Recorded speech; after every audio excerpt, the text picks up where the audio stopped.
Assalamualaikum warahmatullahi wabarakatuh. Hatur nuhun ka Bapak Ibu Guru SMKN 11 Kota Bekasi anu simkuring dipi hormat ka para panitia sareng karancangan siswa-siswi sadaya anu parantos hadir di acara ieu.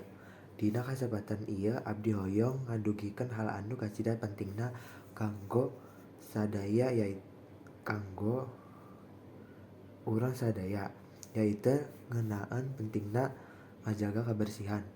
Kabersih teh mangrupa hal anu utama, sabab bisa mawa kasehatan, kanyamanan pikiran, sareng kanyamanan dina hubungan sosial urang sadaya. Kasebab eta abdi hoyong ngajak kasadaya siswa-siswi sareng warga SMKN 11 Bekasi, hayu urang jaga kabersihan lingkungan sekolah. Urang ngajaga kabersihan teh tiasa dimimitan ti hal-hal anu sederhana. Contona micen sampah di kelas kana tempatnya, mersihan tumpukan sampah di halaman sakola, sareng ngajaga kabersihan di kantin.